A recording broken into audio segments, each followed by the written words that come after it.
mukha nyo. Wala kayong mararating. Wala kayong lugar sa mundo. Galing squatter. Bilang isang magulang, ano ang mararamdaman mo kung ang iyong estudyanteng anak ay sinabihan ng kanyang guro ng mga ganitong masasakit na salita? Well, panoorin mo ang video na ito at ikaw na ang humusga. Nakakalimutan nyo yung boundaries nyo Kakalimutan nyo yung boundaries nyo. Una sa lahat, hindi nyo kami binabayaran dito para magtau-tauhan at gawin yung robot at gawin yung katatawanan sa harapan. Pangalawa, hindi ako nag-board exam para lang hindi irespeto ng mga katulad nyo. Wala pa namang nararating sa buhay. Ang kakapal ng mga mukha nyo.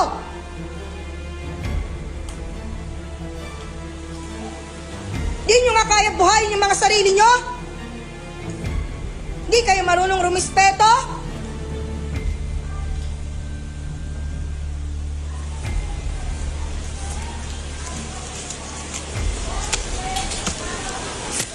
Mag-board exam din kayo para malaman nyo kung hanggang saan kayo. Baka hindi pa nga kayo pumasa sa ugali nyong ganyan. Di na nga kayo matalino sa mapa ng ugali. Wala kayong mararating. Ako na nagsasabi sa inyo. Wala kayong lugar sa mundo.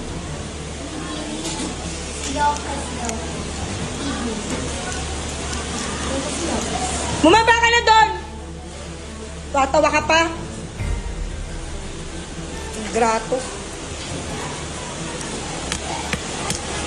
Galing squatter.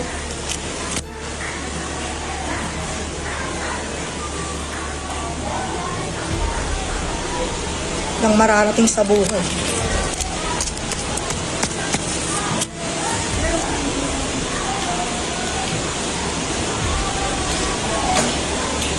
Kaya naman maraming mga magulang at mga netizen ngayon ang nagbigay ng kanilang mga reaksyon sa sinabi ng gurong ito at siya ay nakalive pa. Kaya naman i-share mo na ang video na ito. Ikaw bilang isang Pilipino, ano ang masasabi mo sa mga binitawang salita ng gurong ito sa kanyang mga estudyante? Well, tama ba ito o mali? I-comment mo lang yung reaksyon sa video sa baba.